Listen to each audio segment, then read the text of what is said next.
State જીએસટીની mobile score ટીમે અત્યાર સુધીની સૌથી મોટી અને ચોંકાવનારી કાર્યવાહી કરતા યોગ્ય દસ્તાવેજો વગર પરિવહન કરવામાં આવી રહેલા કરોડો રૂપિયાની કિંમતી માલ સામાનને ઝડપી પાડ્યો છે. આ ઘટનાએ વેપાર વર્તુળોમાં ભારે ચર્ચા જગાવી છે. અગાઉથી મળેલી બાતમીના આધારે મોબાઈલ સ્કોર ટીમે અમદાવાદના નારોલ પાસેથી ખાનગી લક્ઝરી બસોમાં અન્ય રાજ્યમાંથી આવેલી બસોનું ચેકિંગ હાથ ધર્યું હતું. આ દરમિયાન રાજસ્થાનથી આવેલી ખાનગી ટ્રાવેલ્સની ટેકીમાંથી આશરે 120 કિલો ચાંદી, 700 ગ્રામ સોનું તેમજ 3 કિલો જેટલી કિંમતી પથ્થરોનો કબજો કર્યો હતો. પ્રાથમિક તપાસમાં માલસામાનના પરિવહન માટે જરૂરી દસ્તાવેજો ઉપલબ્ધ ન હોવાનું સામે આવ્યું છે. આ તમામ માલસામાનની કુલ કિંમત અંદાજિત ₹4,25,00,000 જેટલી હોવાનું અધિકારીઓ જણાવી રહ્યા છે. પહેલગામ હુમલાની તપાસમાં પાકિસ્તાન કનેક્શન સામે આવ્યું છે. રાષ્ટ્રીય તપાસ એજન્સી અનુસાર પહેલગામ હુમલાના આતંકવાદીઓના મોબાઈલમાં બાયસરણ વિસ્તારનું લોકેશન પહેલેથી જ હતું. ફોનની ફોરેન્સિક તપાસમાં સામે આવ્યું છે કે બાયસરણ વિસ્તારનું ભૌગોલિક લોકેશન નેવિગેશન એપમાં રેકોર્ડ થયેલું હતું. લોકેશનના સ્ક્રીનશોટ ફોનમાં સેવ કરાયા હતા. એનઆઈએ સૂત્રો અનુસાર આતંકીઓએ હુમલાની તૈયારી પહેલેથી જ કરી રાખી હતી. હુમલાના લગભગ એક અઠવાડિયા પહેલા બાયસરણની રેકી કરવામાં આવી હતી. આતંકવાદીઓ દ્વારા ઉપયોગમાં લેવાયેલા 2 ચાઇનીઝ મોબાઈલ પાકિસ્તાનના સરનામે મોકલાયા હતા. સપ્લાય ચેઇન રેકોર્ડ્સ પરથી જાણવા મળ્યું કે આ ફોન કરાચી અને લાહોરના સરનામે ડિલિવર કરાયા હતા. સૂત્રો અનુસાર બાયસરણ વિસ્તારના સ્ક્રીનશોટ 15 અને 16 એપ્રિલ 2025ના રોજ લેવામાં આવ્યા હતા. આમ આદમી પાર્ટીના વડોદરા શહેર પ્રમુખ અશોક ઓઝા અને તેના પુત્ર સામે એક મહિલાએ દુષ્કર્મની ફરિયાદ નોંધાવી છે. આપ નેતાએ દારૂ પીવડાવી અશ્લીલ વિડીયો ઉતારી દુષ્કર્મ કર્યું હતું. વિડીયો વાયરલ કરવાની ધમકી આપી હતી. પોલીસ ફરિયાદમાં શારીરિક શોષણ અને બ્લેકમેલિંગનો ગંભીર આરોપ લગાવ્યો છે. અશોક ઓઝાની પત્ની અને પુત્રી સામે પણ મહિલાએ ફરિયાદ નોંધાવી છે. જેના આધારે પોલીસે આમ આદમી પાર્ટીના વડોદરા શહેર પ્રમુખ અશોક ઓઝાની ધરપકડ કરી છે. જ્યારે પત્ની, પુત્ર અને પુત્રીની શોધખોળ શરૂ છે. પીડિત મહિલા આમ આદમી પાર્ટીમાં હોદ્દેદાર છે. વડોદરા શહેર આમ આદમી પાર્ટીના પ્રમુખ અશોક ઓઝા સહિત 4 વ્યક્તિઓ સામે એક મહિલાએ ગંભીર આક્ષેપો સાથે પોલીસ ફરિયાદ નોંધાવી છે. ફરિયાદ મુજબ આરોપી અશોક ઓઝાએ મહિલાના પતિને સારી નોકરી અપાવવાની લાલચ આપી મહિલાને પોતાના ઘરે બોલાવી હતી. રાજકોટ આરટીઓ કચેરી દ્વારા છેલ્લા 1 માસમાં હાઈવે પર ટ્રાફિક નિયમોના ભંગ બદલ મે માસમાં 1871 કેસમાં ₹50,98,000નો દંડ ફટકારાયો હતો. જેમાં અકસ્માતો માટે જવાબદાર બેફામ ઝડપે વાહન ચલાવવાના સૌથી વધુ 265 કેસ સામે આવ્યા છે.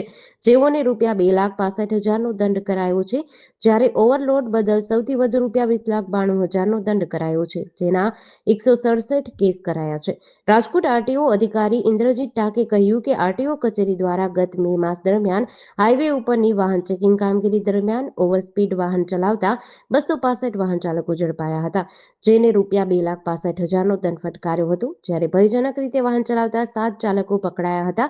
જેને ₹21,000નો દંડ કરાયો હતો. આ ઉપરાંત ઓવરલોડના 167 કેસોમાં ₹20,92,000ના દંડની વસૂલાત કરવામાં આવી હતી. અમદાવાદ શહેરમાં ધોળા દિવસે કાયદો અને વ્યવસ્થાની સ્થિતિને પડકારતી એક હચમચાવતી લોહિયાળ ઘટના બની છે. શહેરના મેઘાણીનગર વિસ્તારમાં આવેલી ગુલબર્ગ સોસાયટીની બહાર જાહેર રસ્તા પર એક યુવકની તીક્ષ્ણ હથિયારના ઘા ઝીકીને હત્યા કરાઈ હતી. આ સનસનીખેજ હત્યાકાંડ સામાન્ય નાગરિકોની નજર સામે બનતા સમગ્ર પંથકમાં અરેરાટી વ્યાપી ગઈ છે.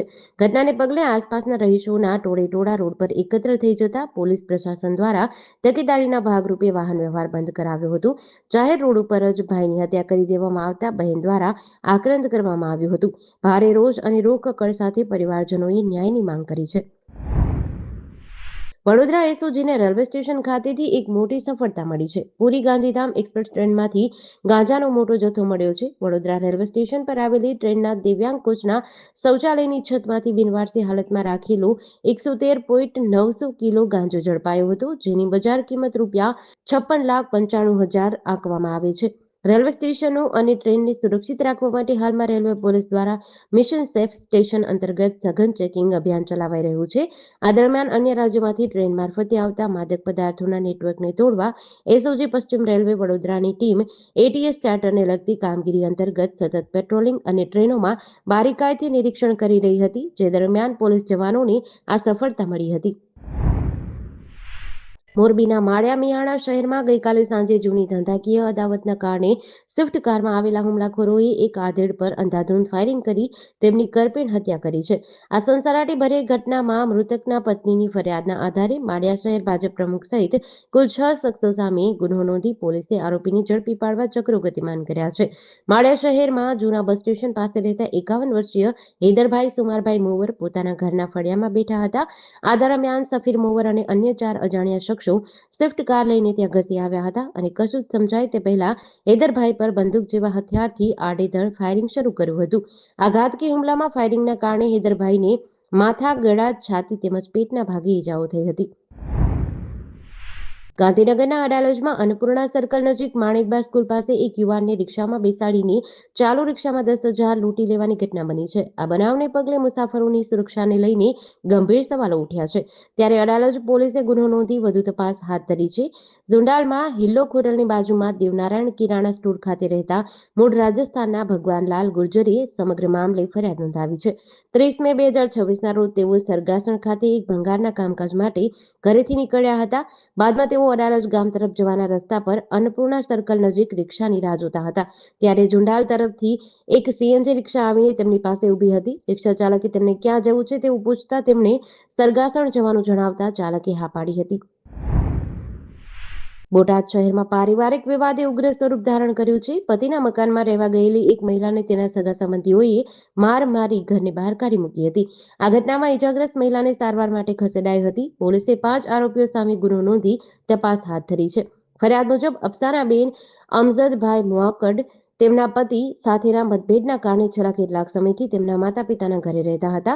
તાજેતરમાં તેમના ભાઈએ ભાડે લીધેલું મકાન ખાલી કરતા અફસાનાબેન પોતાના મકાનમાં રહેવા ગયા હતા.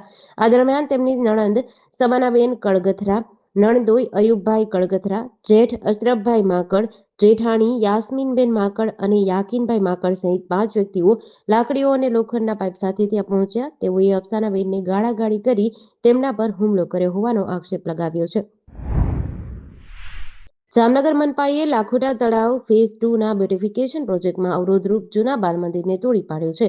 આ ડિમોલિશન કાર્યવાહી હાથ ધરાઈ હતી. શહેરના ઐતિહાસિક અને પ્રવાસન સ્થળ એવા લાખોટા તળાવના સૌંદર્યીકરણની કામગીરી પ્રગતિમાં છે. તળાવની પાળ પર આવેલું આ વર્ષો જૂનું બાલ મંદિર, જેનો ઉપયોગ આધાર કેન્દ્ર તરીકે થતો હતો, તે આધુનિકીકરણ અને વોકિંગ ટ્રેક સહિતના બ્યુટિફિકેશન પ્લાનમાં નડતરરૂપ હતું. મહાનગરપાલિકાની એસ્ટેટ શાખાએ કમિશનરની સૂચનાથી ડિમોલિશન ટીમ ઘટના સ્થળે મોકલી હતી. ટીમે જેસીબી મશીન વડે આ જૂના બાંધકામને સંપૂર્ણ તોડી પાડ્યું હતું.